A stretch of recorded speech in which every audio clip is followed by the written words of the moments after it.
Buenos días.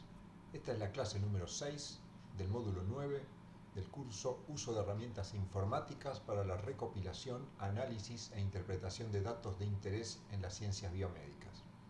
Este curso es organizado por el Departamento de Docencia del Centro Universitario de Estudios Medioambientales de la Facultad de Ciencias Médicas de Rosario y es un servicio técnico de alto nivel del CONICET. En la clase de hoy veremos la comunicación de un instrumento de medición con R a través de un puerto serial. Haremos una serie de explicaciones sencillas que pueden resultar en algunos casos ridículas o ligeramente erróneas para personas muy especializadas en ciertos temas. Pero el objetivo de esta clase es mostrar un camino de uso de R con instrumentos de medición a profesionales de diferentes áreas.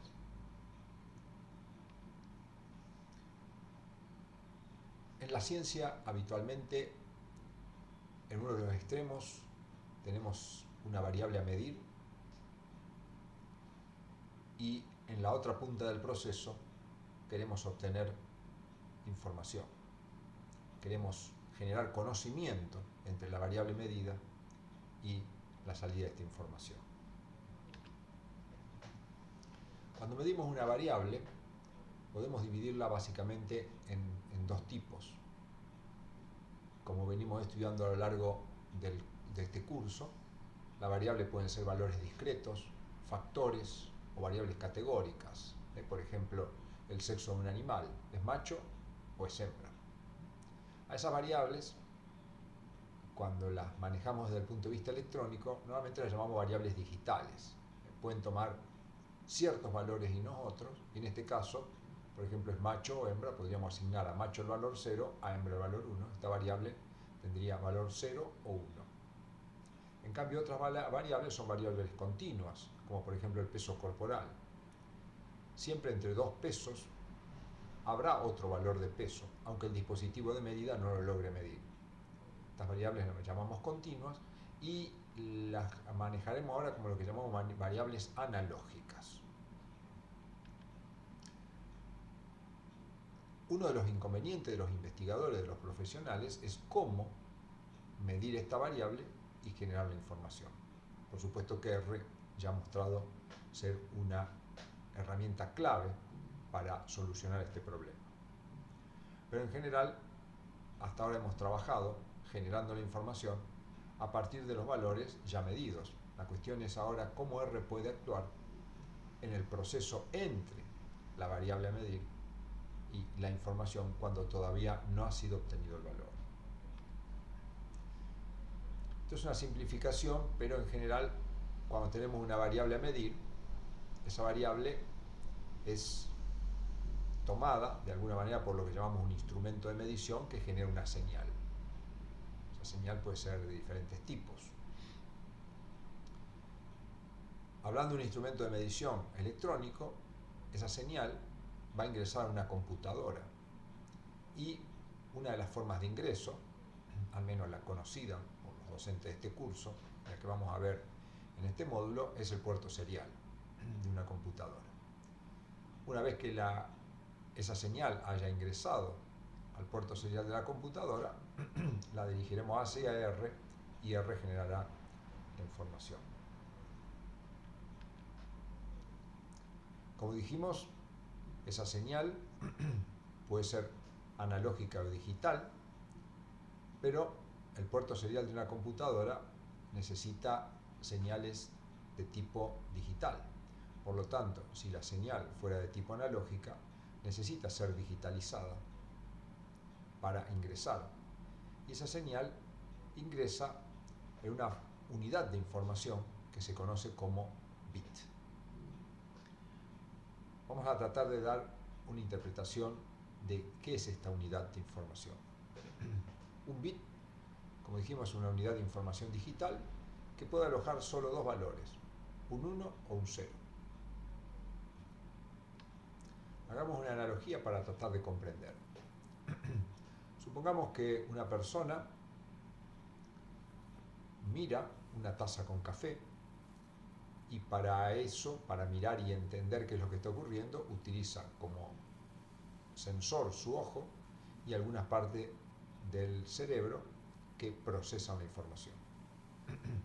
Supongamos que esta persona solo tiene capacidad de distinguir si la taza no tiene café o tiene café, nada más que eso. Y le puede asignar a la taza sin café el valor 0 y a la taza con café el valor 1. En tal caso, decimos que este ojo es un ojo de un bit, porque solo puede alojar dos valores: 0, que no tendría café, y 1, que sí tendría café. Veamos otro caso. Una persona más tomadora de café, más conocedora, al mirar una taza de café, supongamos que la taza es de vidrio transparente, es capaz de distinguir 4 tonalidades distintas de café.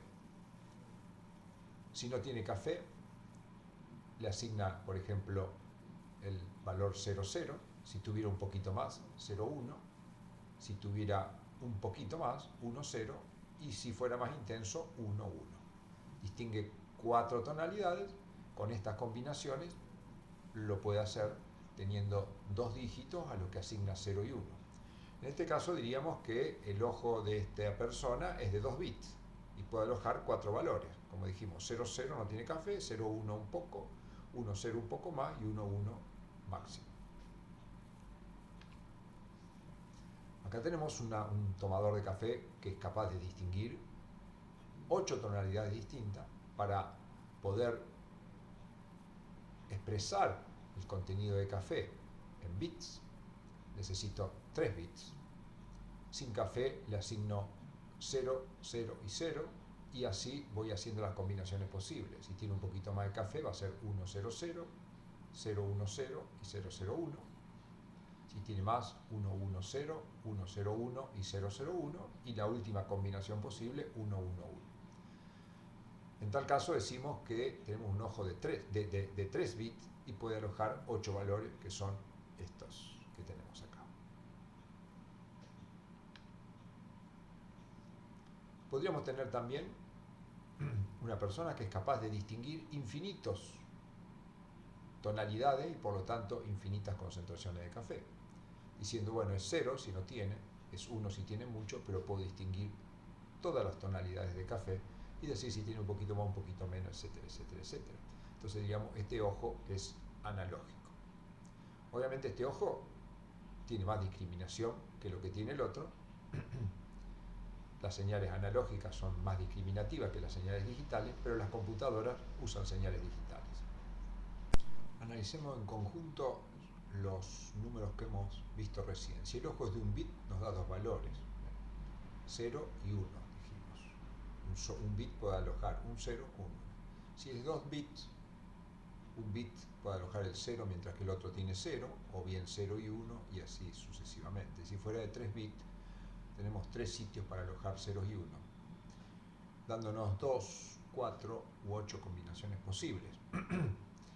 Si jugamos un poquito con la matemática, 2 lo podemos escribir como 2 a la 1, 4 lo podemos escribir como 2 elevado al cuadrado y 8 como 2 elevado al cubo, de donde vemos que la cantidad de combinaciones posibles de acuerdo a la cantidad de bits no es otra cosa que la base 2 elevado al número de bits. Si tuviéramos un sistema de medida de 8 bits, sería 2 a la 8, y si hacemos el cálculo habrá 250 valores posibles. De lo que deducimos que cuanto más bits tenga un sistema de medida, más capacidad de discriminación tendrá. Vamos a ver otro ejemplo que puede servirnos para ir introduciéndonos en el tema de hoy. Este dispositivo es un viejo espectrofotómetro que aún se encuentra en funcionamiento, que tiene una serie de perillas, y estos dispositivos, los espectrofotómetros, para quienes no lo conocen, son dispositivos que nos permiten, utilizando luz, medir la intensidad del color de una solución, más o menos como lo que hacía el ojo con la cantidad de café en una taza. Nada más que esto es un aparato de medida que funciona básicamente de la siguiente manera. Si yo tengo una solución que contiene una determinada sustancia que le genera un color, el instrumento le hace llegar una cantidad de luz constante y de acuerdo a la intensidad del color, que es proporcional a la concentración de la sustancia, la luz que pasa siempre va a ser menor.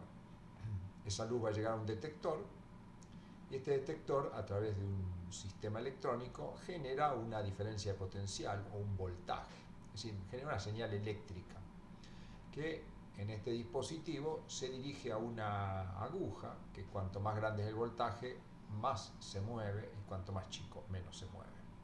Por lo tanto,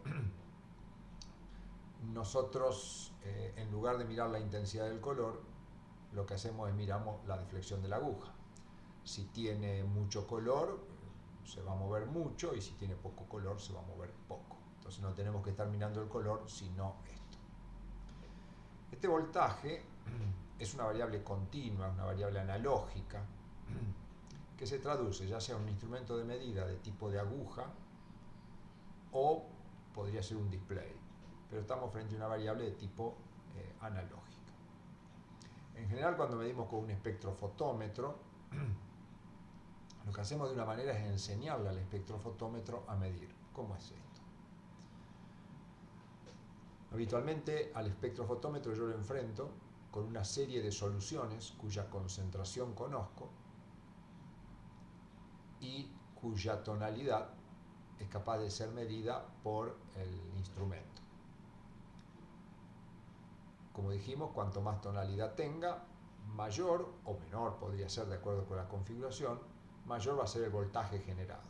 Y eso se traduce a una aguja de medida, como vimos recién, en la cual a través de un cálculo matemático no muy complicado, se genera una nueva variable que se llama porcentaje de transmitancia. En general, cuando hay ausencia de la sustancia, la luz pasa completamente y decimos que la transmitancia es del 100%, o sea, la solución transmite el 100% de la luz, mientras que si la intensidad del color es muy muy intenso, esta transmitancia va a ser baja, pudiendo llegar a 0, pero supongamos que vale 10. Y tenemos algunos valores intermedios con concentraciones conocidas. Entonces, nosotros tenemos una serie de soluciones que le damos a nuestro espectrofotómetro y que es capaz de medir la transmitancia, y a su vez sabemos la concentración. Entonces construimos una gráfica donde acá ponemos la concentración conocida, acá la transmitancia medida. Son 4 valores, son valores discretos, pero bueno, luego, como vimos en módulos anteriores, podemos, si esto cae sobre una línea recta, podemos ajustar un modelo lineal, ¿cierto?, con el cual estaríamos teniendo valores continuos de la transmitancia, cuando en realidad solo teníamos 4 valores discretos. Entonces decimos, bueno, que la transmitancia es una variable continua y la concentración también. Si nosotros luego tuviéramos una solución cuya concentración no conocemos, podemos medir su transmitancia, venimos, interpolamos y sacamos la concentración. En este caso nos daría alrededor de 5. Entonces, en general decimos que la transmitancia es una variable de tipo analógica, aunque en realidad no lo es, porque nosotros no podemos discriminar, cuando miramos la aguja, no podemos discriminar valores continuos. Normalmente decimos, bueno, tiene 10, 11, 12, o lo más avesado podrá decir tiene 10,5, 11,8, pero no mucho más que eso. Si alguien leyera un instrumento con una aguja móvil y dijera que la transmitancia es de 11,375, sabemos que está jugando o haciendo un chiste, porque no puede discriminar el ojo humano eso. Nosotros podríamos digitalizar esos valores de alguna manera con algún instrumento que nos permita digitalizar, y entonces, bueno, ya no tendríamos una línea recta, sino que lo que tendríamos es escalones, que es lo que nosotros realmente hacemos. Lo que pasa es que, bueno, esos escalones prácticamente los dividimos en 100 y se aproximan bastante a una recta, y entonces trabajamos con la recta. Pero en realidad estamos trabajando con una variable de tipo digitalizado. El voltaje, en realidad, es una variable continua. Entonces, ese voltaje, si nosotros de alguna manera quisiéramos introducirlo a una computadora como señal, deberíamos digitalizarlo. Muy bien, tratemos de ir juntando un poco las cosas que vamos introduciendo en esta vertiginosa clase. Tenemos una variable a medir, dijimos, que siempre es obtenida por un instrumento. Si ese instrumento genera una señal eléctrica, podríamos decir, esa señal puede ser llevada a una computadora. Si la señal es una señal analógica, necesita de un digitalizador, que normalmente se conocen como ADC, de las siglas de conversor analógico digital. Y esa señal va a ingresar por un puerto serial, que para nosotros en este momento es conector USB, un puerto USB que tenemos en nuestra computadora, y ahí la señal va a entrar bit a bit. Esa señal, por supuesto, puede ser una señal de 1 bit, 2 bit, 8 bit, 10 bit, etc. Y se llaman puerto serial porque los valores, esos que hemos visto, 0, 1, van ingresando uno a uno. Luego de acá lo podemos dirigir ya una vez en ese caso de una manera sencilla a R, aprovechando alguna biblioteca de R, y esto ya estando ahí adentro sabemos bien qué es lo que tenemos que hacer. Pongámosle un poco de nombres a los elementos que empezaremos a utilizar en esta y en las clases siguientes, a modo de introducción y mostrar un camino posible en el cual uno puede empezar a experimentar y obtener en poco tiempo muy buenos resultados. Bueno, entonces vayamos poniendo un poco de nombres más precisos a las cosas que vamos a enfrentar.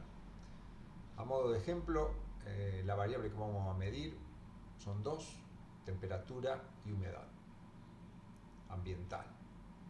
Para eso vamos a utilizar un instrumento de medición, en realidad un sensor, se conoce como DHT11, que genera una señal digital. Para este proceso de llevar la señal desde el sensor hasta la computadora e ingresar por el puerto serie, vamos a utilizar lo que conocemos como Arduino. Nosotros vamos a usar el Arduino Uno, que tenemos experiencia y trabaja muy bien. Poniendo un poco de imágenes para ver qué es lo que vamos a enfrentar. DHT11 es un pequeño circuito electrónico de un sensor que no mide más de 2 por 3 centímetros y tiene un costo de no más de $3. Cables que voy a adquirir, que en general vienen varios, 10, 20 cables. Yo voy a necesitar solo 3 acá, que tienen un costo de $2. Un cable USB con, vamos a ver, un USB común de entrada a computadora, un USB-A, y del otro puede tener un USB-B de tipo de impresora, de esos tipo cuadrado, pero bueno, dependerá de la plaqueta Arduino, y la plaqueta Arduino es esto, que parece más sofisticado, pero de un valor, digamos, podemos hablar hablando en dólares, de unos $10, dependiendo del que busquemos. O sea que todo esto podría ser un valor alrededor de $20 lo que necesitaremos, y vamos a ver qué es, aunque uno mira y puede, si no ha visto nunca esto antes, pensar que no lo va a poder hacer. Esto es relativamente sencillo, sabiendo dónde tengo que conectar cada una de las cosas. Va a tomar temperatura y vamos a ver que nosotros con R podremos procesar el sensor. Esto que aprendemos para temperatura es un ejemplo, pero sensores de este tipo, a los valores que hemos hablado recién, para mencionar algunos, existe de temperatura, humedad, presión atmosférica, intensidad de luz, intensidad de sonido, altura, peso, velocidad, intensidad de luz ultravioleta, concentración de gases, nivel de polvo, velocidad de flujo, etcétera, etcétera.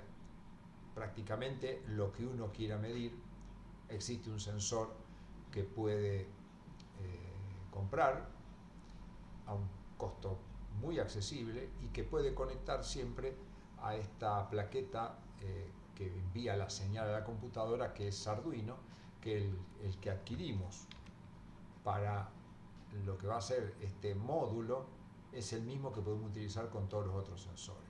Entonces estará en su imaginación, en el desafío que se plantee de qué cosas está midiendo y cuáles tomará la decisión de empezar a medir por su cuenta construyendo su propio equipo. Lo que vamos a continuar ahora es analizando un poco el puerto serial y este curso está basado básicamente en el sistema operativo Linux, así que veremos un desarrollo del puerto serial en sistema operativo Linux, pero bueno, no podemos dar información sobre Windows porque no es nuestra especialidad, pero en general los puertos seriales en Windows se conocen como COM1, COM2. Nos centramos entonces en el puerto serial Linux. Entonces bueno, nos centramos acá. ¿Cómo conocer los puertos seriales que tiene nuestra computadora? Para esto, en Linux ejecutamos un comando como superusuario del sistema. Estas son cosas ya establecidas que conocemos, que copiamos en realidad. Los puertos seriales, en general, en Linux, se identifican con letras TTY seguido de un número. Entonces nosotros vamos a hacer que nos busque todos los puertos que empiezan con TTI independientemente del número. Nos pide la contraseña,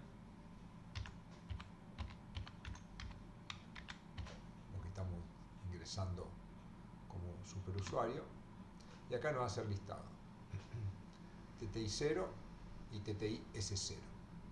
En general siguen con una S los puertos que vamos a utilizar para ingresar información, TTI S0. Acá nos da una serie de datos, algunos como por ejemplo los baudios, 115.200, que los baudios son en cierta medida una medida de la velocidad a la que los bits ingresan a la computadora. No es una medida exacta, en algunos casos puede coincidir, en otros casos no. En este caso, si lo interpretamos de una manera sencilla, diríamos que bueno, nuestra computadora es capaz de recibir 115.200 bits por segundo. Existen otros mecanismos para conocer los puertos seriales, pero con este mecanismo es suficiente. Luego lo que necesitamos en nuestro esquema, una vez que ingresamos la señal proveniente del Arduino, necesitamos llegar a R. Para llegar a R necesitamos una biblioteca que se llama serial.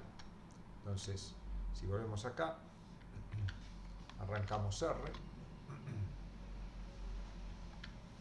cargamos la biblioteca.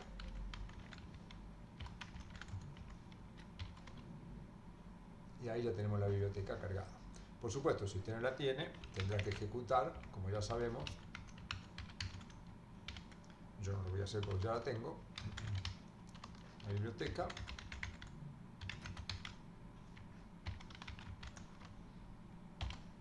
Ejecutando este comando, install packages, serial dependencies true, lo más probable que no tenga inconveniente y la biblioteca sea instalada.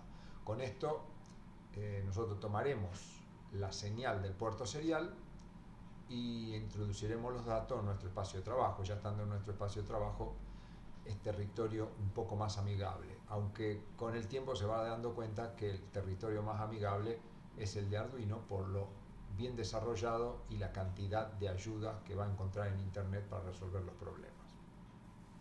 Muy bien. Entonces, una vez instalada y cargada la biblioteca, ya podemos acceder a las funciones de esta biblioteca. Una de las funciones que tenemos en esta biblioteca que te va a servir, especialmente si trabaja en Windows, porque no hemos mostrado cómo hacerlo desde Windows, lo puede hacer desde acá. Si ejecuta la función list ports, acá nos da una explicación, una introducción, pero acá nos da el puerto. Nos dice, bueno, el puerto que usted tiene disponible para comunicarse es TTI S0, que es el mismo que habíamos visto desde la consola de Linux. Entonces, Colocando esto en Windows, seguramente acá aparecerá COM1, COM2. Ese es uno de los elementos. Luego, para comunicarnos, lo que hacemos es creamos un objeto, como hemos hecho siempre. Al objeto lo vamos a llamar con, de conexión. Y para la conexión utilizamos una función de la biblioteca que se llama Serial Connection, con mayúscula acá. Y lleva una serie de parámetros. Name, le puede poner cualquier nombre que desee. Port, ahí va a ir el puerto que tenemos acá. Entonces en este caso sería TTIS0. Después hay una serie de parámetros donde van los baudios que hemos visto. Y una serie de parámetros que quedan fijos, N, 8 y 1. Entonces, entre comillas, otro argumento que vamos a dejar, el argumento que viene por defecto, newline 1, y translation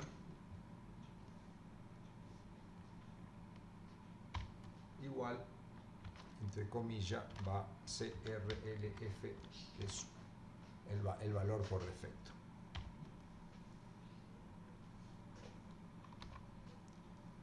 Muy bien. Entonces, este objeto es el que va a abrir la conexión entre el puerto serial, por donde están ingresando los datos, y R. ¿Cómo se hace? Muy sencillo.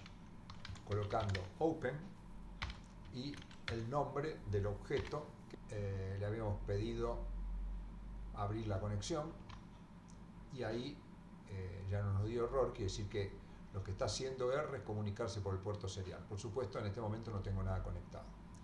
Si quiero realmente saber si está abierto, puedo usar la función isOpen. Me dice que sí. Si yo quiero cerrar la conexión,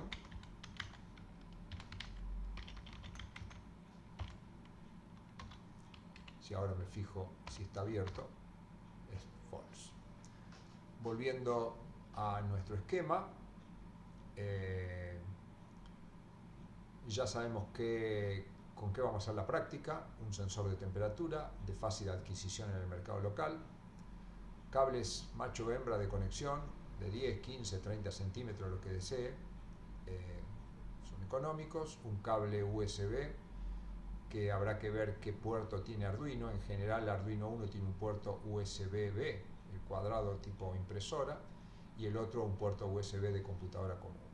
Una placa Arduino 1, de las cuales hay clones mucho más baratos. Nosotros la experiencia que tenemos de funcionamiento muy bien es con Arduino 1. Los clones en general funcionan bien, pero no tenemos experiencia para asegurarlo. Ya tenemos la biblioteca que comunica el puerto serial con R y sabemos cómo abrir esta conexión. Entonces, en la próxima clase comenzaremos a armar nuestro sistema y ver cómo esa información llega al interior de R y cómo la podemos procesar de una manera